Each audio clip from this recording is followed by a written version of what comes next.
So for our next speaker, a good friend and a client, I'm a client of this guy, I want you to know, Jonathan Vidal, Senior Director of Practice Builders, a national corporation. Jonathan is a seasoned consultant with over 20 years of experience developing successful marketing programs for a wide range of businesses and healthcare practices. Got his BSN at Northern Michigan University, and an MSN from Loyola University, and an MBA from UCLA. The depth and breadth of his experience bringing the unique ability to recognize and capitalize on your strengths, as well as insight into successful income for your challenges. Is committed to thorough analysis and details, looking at your practice, and a commitment to your success. And I can assure you that that is true from personal experience. Thank you, Tom. Actually, whenever they read stuff like that, you always feel like, who are they talking about, right? So anyway, thank you very much, and I want to thank Tom and Bill and the whole ACPP for inviting us to come here and talk. And we were fortunate enough, kind of a cute story related to Tom, and a lot of people would say, you know, why does Tom need website and all of that when he was capitated and he had a 50-patient waiting list? Well, it was twofold need that got us involved with Tom. This was a couple of years ago back in when we did a seminar in Costa Mesa, but one was Patty. Patty goes, Tom, your website looks like a high school student did it. And you know, here you are, the head of this society, and you know, doing all this, and you're one of the pioneers, and people will go look at your website and they'll think, this guy? Are you kidding me? And that's kind of consumer messaging, even if it's medical people looking at it. The other reason was he then, shortly thereafter, and he'll tell you this, had an associate join him. And his primary strategy to grow the associate's practice has been both through internet, search engine optimization, social media and viral marketing, and also making sure that their online reviews are good. That's only one aspect of what Practice Builders does.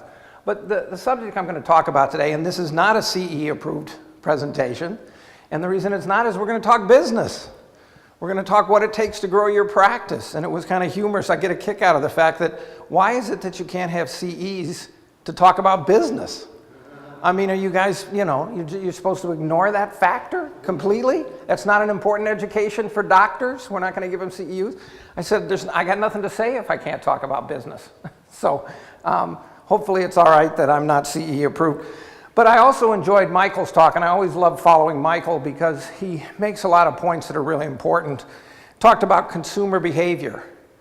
And one of the points that I would make for all of you today is you are not your patient, client, customer. You are highly analytically trained people. You're kind of linear thinkers. And if you design marketing materials that appeal to you, it will not appeal to 90% of your patients. You know, a question I can ask all of us, and we had some fun at discussions at lunch, we were talking about this, but who makes the majority of purchase decisions in a household? Yeah, mom. Women, they make a majority of purchase decisions, and I won't be stereotypic and say dad gets involved with the boat or the car, but however you want to look at it. Who makes the major healthcare decisions in the household? 90%, 99%. When I'm talking to doctors, I say, okay, guys in the room, put your seatbelts on. Most women have 3 doctors. They've got an OB-GYN, they've got an internist, and if they've got optical issues, they've got an ophthalmologist or an optometrist, and they see them every 6 months, every year. Women will 75% likely more refer to a practice. We all know about the pink ribbon, right? Who knows about the blue ribbon? Men don't want to talk about prostate cancer. Men don't want to talk about their health.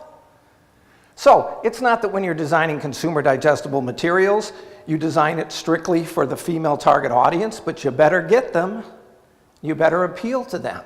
And these are the kind of things that most practices don't understand, even female practitioners, because they're just more analytical thinker and people and what appeals to them. A patient wants to know what you're going to do for them. Not that you went to, I mean, yes, there's a section on your website for education, but they don't want to go there and say, I went to Mayo Clinic and I've been in practice for 30. They want to hear, how are you going to, what do you think was one of the most successful consumer marketing campaigns of all time, of recent time? The Cancer Centers of America. Now they've changed it up a little bit, but their first campaign was, this woman goes to her doctor and she's diagnosed with cancer and she's told, get your affairs in order, you'll be dead in 2 months. And she goes to the Cancer Centers of America. And they tell her she doesn't have an expiration date. Didn't say anything about proton accelerators. They're a cancer center. Won't they have all that stuff? What's important is they're going to treat me like an individual. That's your message. That's who you are. That consumer message. So go to your materials. Go to your website. Is that what it says? Or does it say, I went to Mayo Clinic and I've been trained for 30 years and the people don't advance on? We'll talk about all sorts of aspects related to this. All right. So congratulations, first off. You're the pioneers. I've been talking to groups like yours for a couple of years now, but you're the ones that recognize a fundamental change in medicine has to happen. And you're obviously risk takers. You're entrepreneurs is what you are, and I applaud you for that. But for those who are just getting started or need to add more patients or adding younger associates, don't go out there and reinvent the wheel. Find somebody that can assist you with this. Get yourself a solid strategic marketing plan on how you want to grow the business. Now, if you're capitated and you're pretty full and you're feeling good and fat and happy, I might say, that's all well and good. But don't ignore some of the things like online reviews.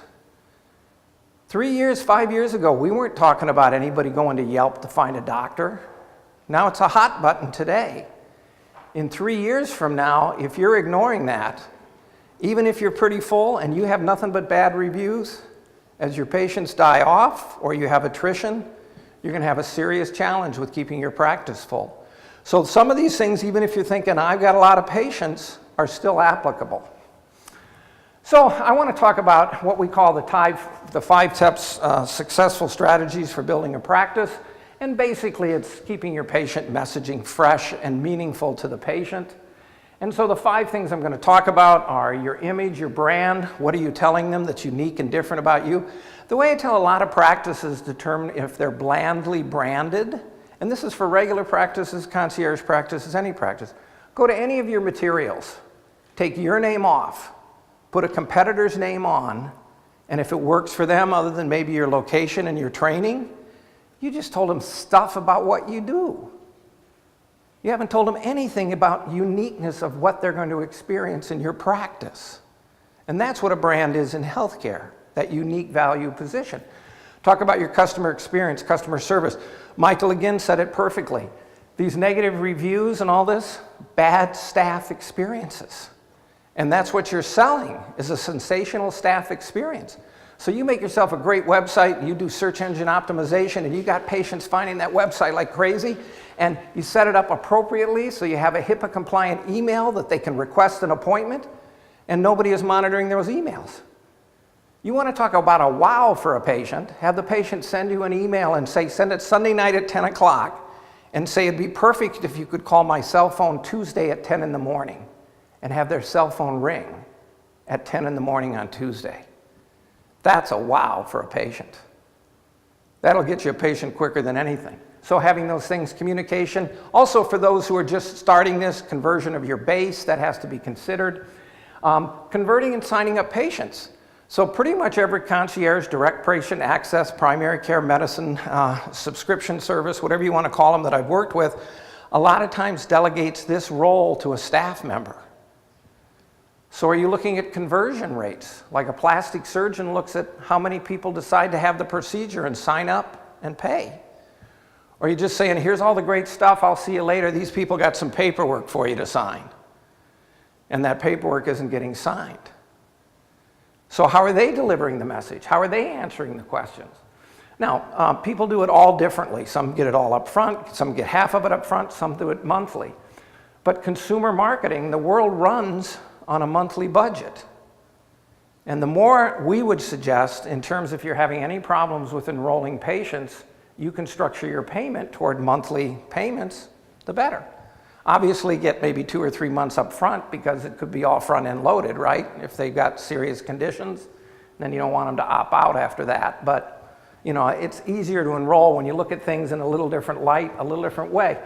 As Mike said, if you walked out and walked back into your practice and said you were going to run it differently, what barriers are you putting to your success? And quite often demanding a lot of payment up front creates a barrier. Not saying it's not right for you or not wrong for you. So think about that, how you convert. And then we'll talk a lot about strategies to attract new patients. So there's two types of patients. Patients that are endorsed. Someone's told them about you. If they've sung your praises hard enough, it really doesn't matter too much what happens at the front desk. They're already programmed to come on in the practice. But if they're just finding you by looking on the internet and they're interested in concierge, this type of thing, everything that happens from that first phone call or that first email in makes or breaks whether they even come in and make the appointment, particularly if they have questions. How many people here that are actively looking to recruit patients have what we call a fulfillment method? Meaning if you get a new patient lead, a new customer lead, talk about consumer marketing, and they call up, what does the person do with that person if they're not going to appoint? What do they do with them? Anybody got something to send to the patient? Follow up with the patient? Because that's, you'd be surprised how many practices don't. I mean, that's consumer marketing 101. You have a qualified lead and I'm just going to say, well, thank you very much.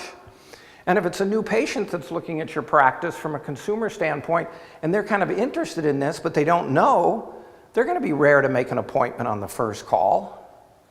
You know, most busy doctors think, well, I wouldn't even bother calling a practice if I wasn't ready to appoint. Why would I do that? I don't have any time. But that's not consumers and consumer marketing. So a lot of you already know this, recognize this. Gary's been doing this for 19 years. We talked about his staff and he said that's one of my biggest assets. And I know it right from the get-go.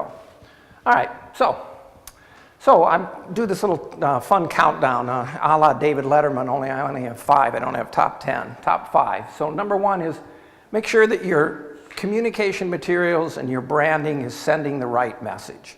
What are you telling in your story? Are they valued materials? You don't want them to be homemade, not looking too sharp. So we'd rent a limited amount of printed materials these days, but something that you can give to patients that they might give to other patients or that you could carry with you.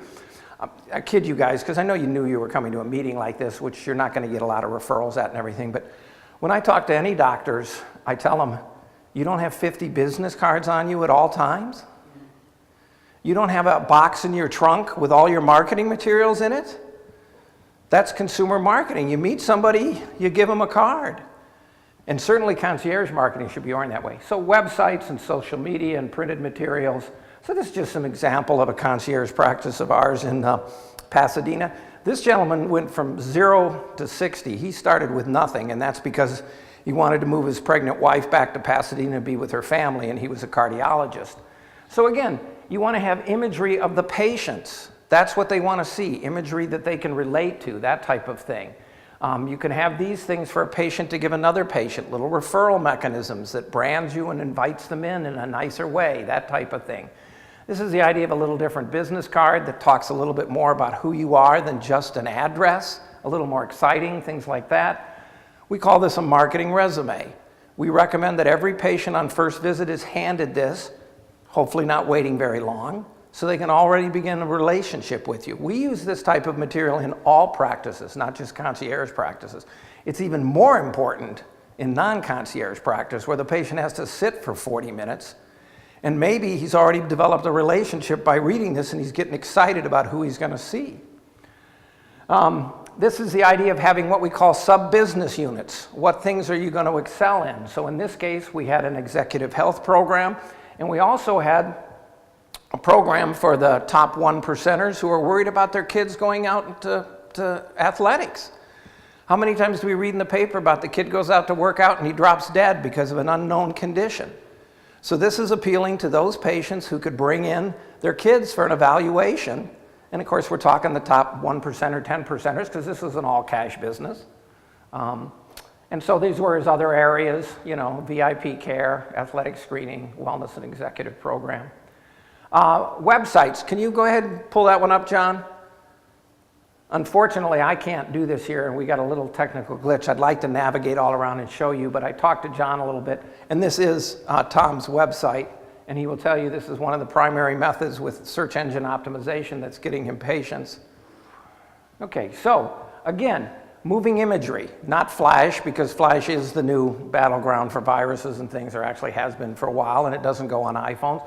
But moving imagery just shows you're cutting edge. representing the demographics in your area. People want to see themselves. So you don't want to have an image of one ethnic group. You want to take your top 4 ethnic groups at least, and you want to alternate their imagery up there. Can you bring it down a little bit now, John? All the social medias, just by having that shows you're cutting edge. Now, if you're not interacting with the social medias, it's not going to help your Google and your SEO, which you need, but having them just shows you're cutting edge.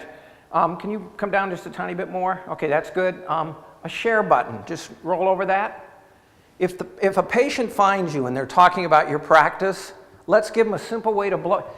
So many people I'll see, they'll have a place where you got to go and you got to fill in an email and the person's name. Who's got people's emails addresses? Blow it out by Facebook, Twitter, any way they want to share your website. Make it a simple one click. And then if you can get rid of that, just roll it off. So now what we're talking about is personalized health care the way it should be in Torrance.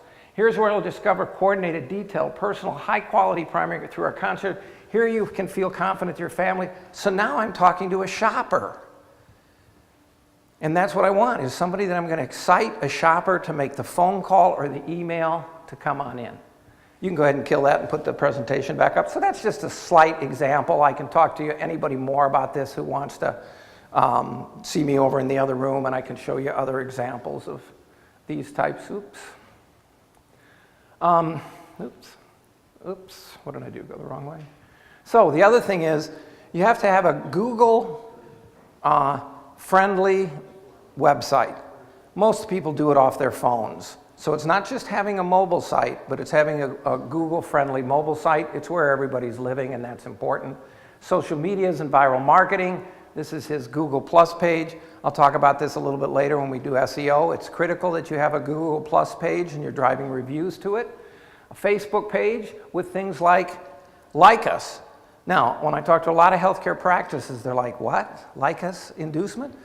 Yeah, give them a contest, even if it's just for a $25 gift certificate. You want to spread your message, and that's what the likes will do. Also set up your Facebook page so that you can request an appointment right there with an email.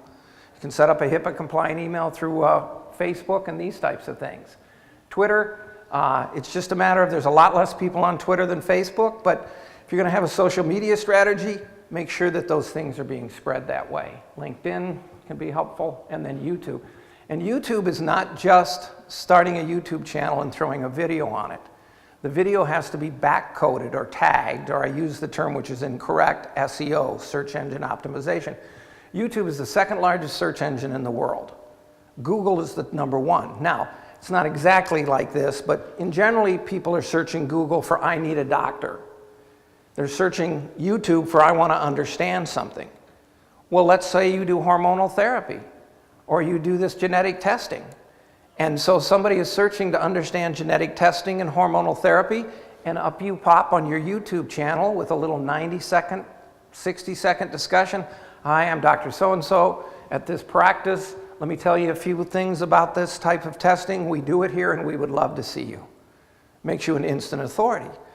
But the YouTube video has to be back tagged for a geographic search, just like a website, so that you will come up when people are searching those subjects.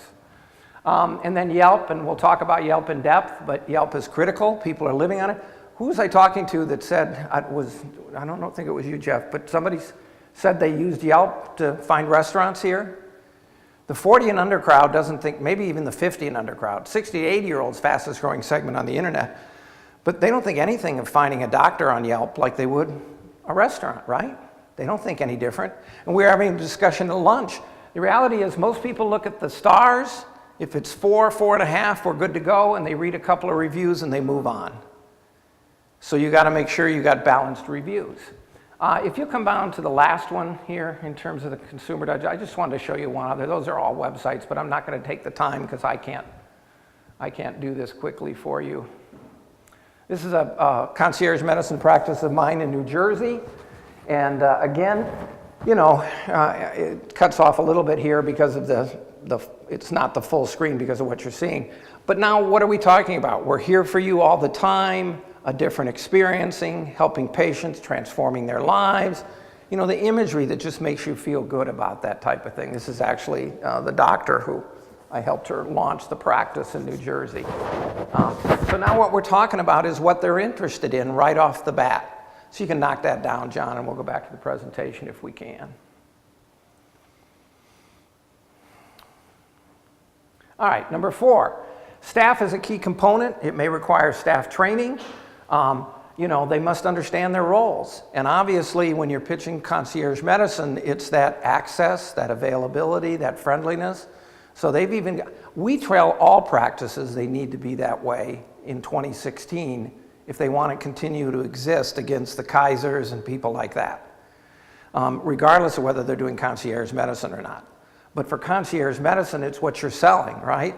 And that key staff person, you know, at that phone, or just somebody being too rushed, not having the time, especially on the new patient call. So we recommend they're trained. Has everybody, it's up to you to decide whether this is appropriate or needed. Has everybody kind of scripted their staff? They told them what to say if a patient says, well, tell me a little bit about this concierge model. Are they going to have a couple of simple sentences to say? Or are they going to go, let me ask Susie. She normally talks to the patients about, you've lost the patient. And then, you know, I talked about this fulfillment piece. What have you got if a patient calls up and they're really interested, but they're not ready to make an appointment? I need to talk to somebody, I want to think about it. What have you got to follow up with them? Now, I can't show this to you, but I'd like to, but because of the setup and I'm not running my own computer, we recommend what's called an e-brochure. Say, if you're interested, we'd like to get your email address. We'll only use it once, and we'll send you some more information on the practice. You send them an interactive e-brochure that they click on. It's high-tech, tells them all about the practice. So not having some kind of key fulfillment piece is important. Number 3, you know, so how are you going to communicate it to your base if you're doing a conversion? And this becomes very important, and also training your staff. So if you're in the role of converting your practice from 6,000 patients down to 600, and in essence, it's okay what 600 want it, how is everybody trained compassionately to give that message? What's the communication going to go out like? And I know I'm preaching to the confirmed here, and some of this sounds very straightforward, but if I showed you the practices I've dealt with over the years that just sent out a letter, and the first 2 paragraphs was lecturing them on, if you knew what was going on in Washington, and you knew what Medicare is doing, and you knew what's happening to me, and how I have to fill out all these forms and paper, they don't care. You got to make it about them. You got to make it about what you know, the patient-doctor experience. That's why I'm doing this. So I can get back to caring for patients the way we should be caring for patients. That's all they care about. They hear all that other stuff, they think this guy or this woman just wants more money. So how are you going to communicate that out to the base? How is your staff going to handle phone calls of angry patients? What do you mean I'm going to have to pay money if I'm going to do this new service?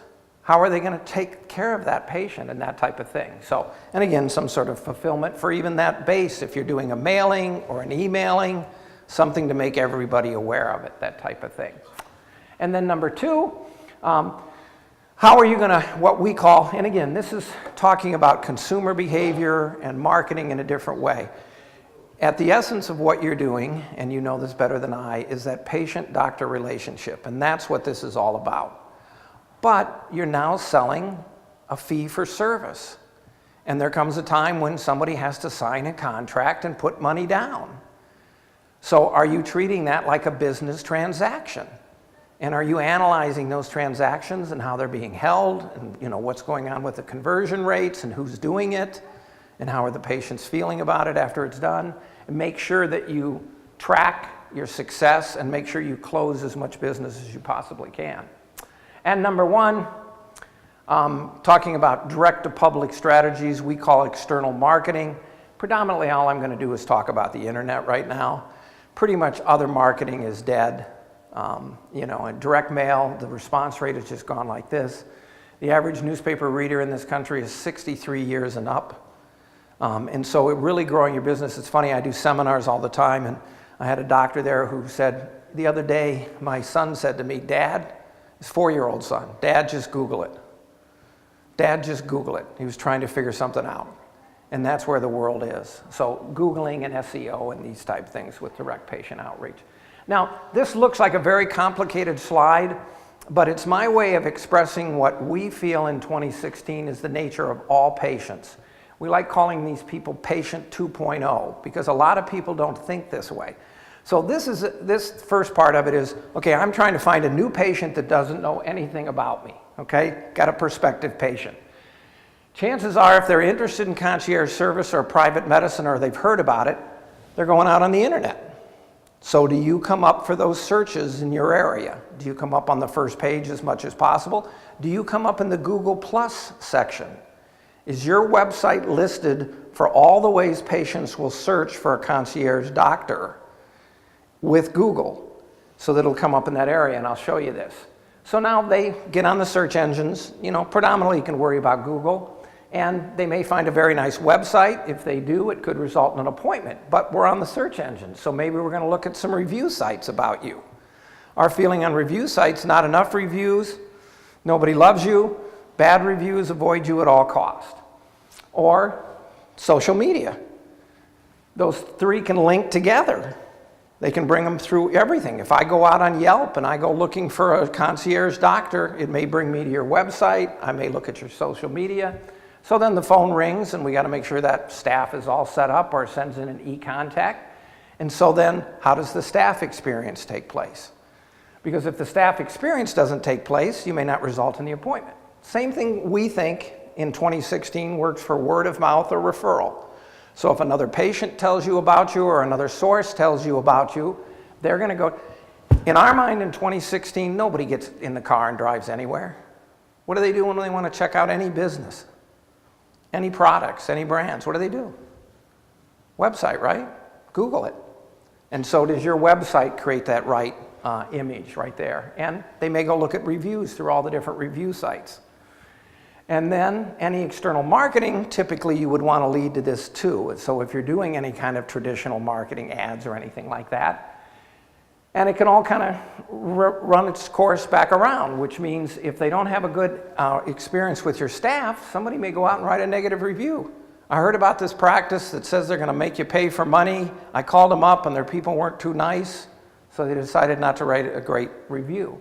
And hopefully if this all moves smoothly, you end up in a new patient visit. So again, it looks very complicated, but it's our way of kind of ingraining in people's minds that there's this new patient model. And what these patients are doing is predominantly going to the internet in 2016. And so your whole presence there is critical to your continued business success. Any kind of questions on that or anything? Again, it looks very complicated, but it's fairly straightforward. So our 4 key strategies here in this area is having a good consumer digestible website. I already showed you 2 examples of those and what we think the website needs to be about the patient and what you're going to do for the patient to get them excited. You can communicate your credibility and reinforce this leading edge. I showed you the share button. You know, you want to make the power of your website spread, that type of thing, and we looked at these websites. Search engine optimization, so you want to rank on the first page as much as possible. And this is now understanding how patients are searching. So if they're searching, I need a doctor who can do hormonal therapy, and that's what you're offering, will your practice come up? If you're searching, I need a doctor who can do genetic therapy. If you're thinking, I need a private doctor, will you come up? If you're a concierge doctor, all of these things, will you come up? Michael mentioned the statistics on how many people are going on their website and other sites looking for doctors, supply and demand. And if your website doesn't come up as much as possible on the first page, you're in trouble there. So again, valuable the first page. A couple of terms, SEO, which means on page and off page. I don't really have the time to go into that, but it has to do with the nature of your website. And suffice it to say, in 2016, you need a custom designed website. So the holy grail for Google, and if I talk about Google, just say Bing and all these other ones, but the holy grail for Google is they have a user who's searching for a concierge doctor. They want to get them to the best concierge doctor in that area. But Google in no way can evaluate your clinical skills, correct? Not at all. What are they evaluating? The investment in the website, the design in the website, how it's been written, how it's been built. So templated sites, I love that thing on the TV, Wix. Build your own website on Wix. It'll never ever rank. I mean, there's no free lunch, right? So if you're asking yourself, how do they make money on this? Well, once you have this website and you want it to rank, now they're bringing in the SEO services and all these other things for you. This is all part of the design. And then typically you could do the pay-per-click, but there's some statistics that show there's not very much. I'm not going to spend time here, but this is all the things that go into it, the backcoding, the keywords, the meta tags. There's a lot involved in ranking a site. This just shows the power of it and what patients are doing. I found this one really interesting. We're just talking healthcare here. Think of all the other reasons people use the internet. 93% of college-educated consumers for health care decisions. 78% of all consumers use it for those type of decisions. And again, this has 20 times the computing power of the first PC invented in the 80s, right in your pocket. So they all have those. Again, we say Google is the main dog. If you design for Google, you'll be in good shape. And again, you have the organic or generic or the pay-per-click keywords. This is just a search. The boxes and arrows are mine, but it just shows the pay-per-click where the red is, the geographic locator. This morphed in the last couple of months. I need to update the slides. But this is the Google Plus listing. This is where Gmail reviews show up, and it relates to the geographic locator. This is where your website has to be properly registered with Google with all the services you offer. If somebody's searching for hormonal therapy and you haven't registered with Google that you're doing hormonal therapy, chances of your website coming up is very little. Same with genetic testing. And again, this is also where reviews are posted. And this is where a lot of people are choosing. It's called the Google Plus Geographic Locator page. And then down below that's generic organic. This is why we tell you not to spend money on pay-per-click. Will you miss a few patients? Yes, but the marketplace, how many people here click on the ones that say ad? Most people don't anymore. The marketplace is so sophisticated. What I want is, I want to just intuitively find you. I want to put in my search criteria, and it's what they love about Google, and up you pop. And so they know you're paying for those ads, and this is just some statistics that show that only 8 to 17% will click on those. I'll tell you where I've had practices really get in trouble. They don't understand how patients search. They've optimized, they're doing a pay-per-click strategy for their practice name and their name. Well, if the patient already knows your practice name and you, it's no trouble, nobody else wants that. It's no trouble ranking that. Why would you actually pay for somebody to click on that? The majority of times it's all your existing patients who are just going there for the fun. I went to work for a big OB-GYN group down in Georgia, and they were telling me how sensational their website is, and they're getting 80 phone calls a week, and it's just incredible. And I went and looked at their website, and I was like, okay. I said, well, how do you know that? Well, we have 2 dedicated phone numbers and 2 girls that answer it. So we know they're all coming off the website. So when I got to the practice, first thing I wanted to do was go talk to those 2 girls, and hey, I hear your website's going sensational. It's all their young female patients who just Google the website to get the phone number. They're not getting any new patients. It's all their own existing patients. So when you do a pay-per-click strategy and you're paying for those clicks, you better just do it for the conditions that will be new patients, not your practice name. I can't tell you the number of times I've seen that, and they may not mind clicking on that because they're just trying to get the phone number fast, and if it's the first thing that comes up. Talked about having a website, mobile site, and making sure it functions properly and stuff like that. Social media, viral marketing, these are the ones we recommend for practices. Now, Yelp and Google Plus aren't exactly, they're more review sites than social media, but these are the 6 we recommend all practices have. And you can do different strategies. One strategy, especially with Facebook, primary strategy, is you can request appointments directly off Facebook. The secondary strategy is the social media gets them excited and it drives them to your website, which is where the appointment gets requested. You can be doing brand awareness, call to action, all these types of things, promotional, engaging, conversational. Again, this is my guy in Pasadena. Everybody knows about Facebook, but you have it set up so that you have a like landing strategy. The average person has between 200 and 300 friends, and let's just use 200 and they like you, that message went to 200 people. If just 5 of their friends come to your website and they like you, it goes to 1,000 people. So it's a viral marketing, viral word of mouth. It's just spreading. Or you can think of it another way. You could think of it as just TOMA, top of a mind awareness, just getting your image out. You know, even if it doesn't necessarily, there's no downside to it in our minds. Twitter, LinkedIn. LinkedIn's more for people on professional referral path, but you know, I think it's exciting for you to, all the young doctors are coming out.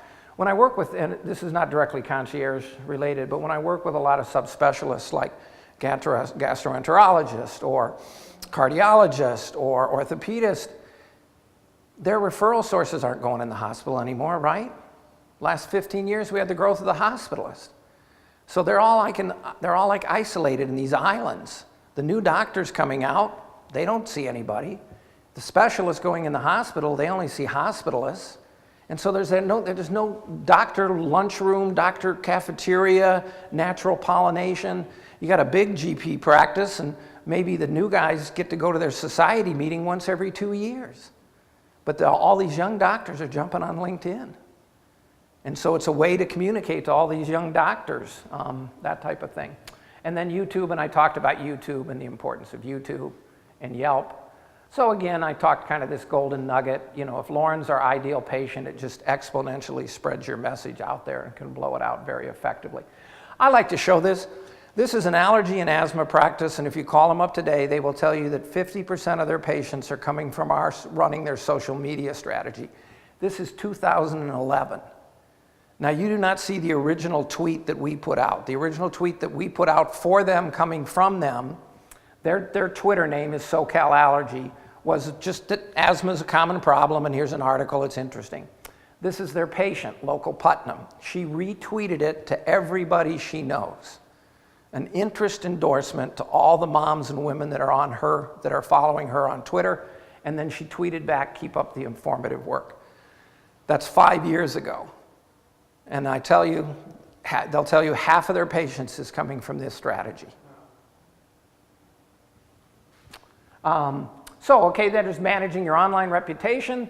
And again, there's just all these sites out here. And the important thing is that you're protected on a number of sites. Before I do this, let's just talk about products in general. I'm about 5 minutes away from wrapping up. Is that okay, Tom? We're overdue 3 minutes. Okay, I'll go fast, sorry. I guess everybody's running over. So if I were to ask you, of all the things people could look at reviews for, what would you say the top ones are? You know, restaurants or plumbers, or what would you say are the top ones that patients or consumers, anyone looks at for review sites? Movies, restaurants. This is just recently on Bright Local. Look at the top two. Restaurants, cafes, doctors, and dentists. The 40 and under set doesn't even think twice about going to Yelp for this type of information, okay? So this is the other thing. Once a month, you need to throw your name on Google and see what comes up. And this is why we would suggest you need to be protected on all sites. I'm going to move fast. You need them linked to your websites and your social media. A patient tells another patient about you. They go to your website to check you out. I like this. Here's a little button. Click on it. Boom. Up you pop. Yelp and Google are the big ones. I can talk about those later. People have questions. And then we have a cloud-based system that does this. Key thing is make sure that you have a solid strategic plan for growing your practice in the future or maintaining it or converting it. Establish a compelling brand. Provide outstanding patient service. Make sure you have a way to convert your base if that's applicable to you. Make sure you have a methodology and process with staff that's trained for new enrollments and address your online issues and everything. We do have a special offer here if anybody's interested in our marketing services. Do we have time for Q&A? Yeah, we got a couple minutes for Q&A. Got questions? Question. I've been in concierge practice about 3 years now, and one of the biggest hurdles we ran up against in the transition was the term concierge. And I wondered, in your practice evaluations and in your marketing strategies and for doctors that are becoming concierge doctors, if you've run into this before, and do you have synonyms that you suggest might be more understood by consumers than the term concierge? Yeah, and it's a great question because concierge it brings everybody to think about that show in the Hamptons, right? You know, I forget what the name of that show was, what the doctors running around, Growing Pains. So different terms have been thrown out. Direct patient care. Michael, what was the one you used earlier today as the new model? Subscription medicine. But I think what's more important than the term is the fact that you have some material that can explain this to the patients, that your website explains what this is and what's involved in it. Great question, thank you. There's one more and then there. Yeah, actually, it's more of an answer. I'm Gary Price. I've been doing this for 19 years now, and we've been through all the terms. Initially, they called us boutique practices. That came from the New York Times. Then the Wall Street Journal named us concierge. That's where it came from.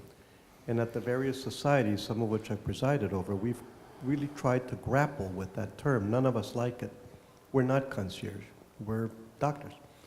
So we really came up with private physicians, or private medicine is our latest.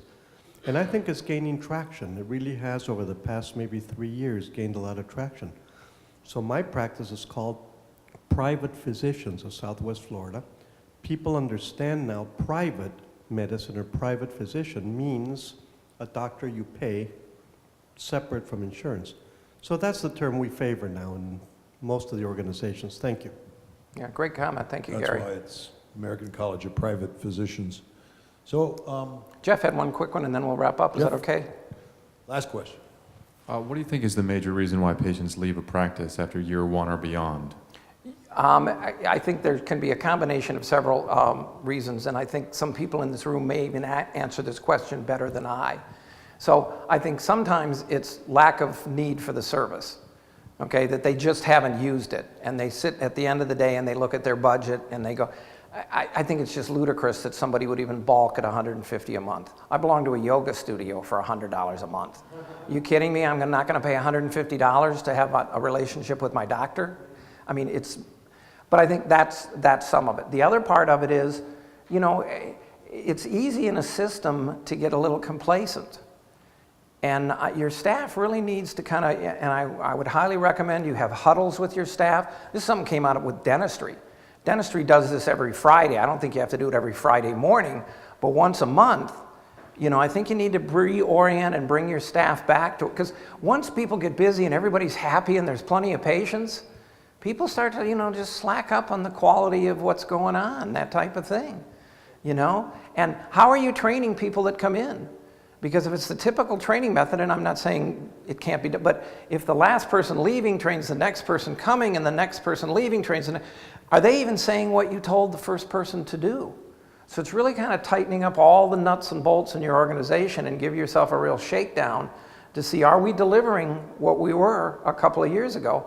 Are people starting to feel this is like an insurance practice because people in the office, not maybe us, have become a little complacent?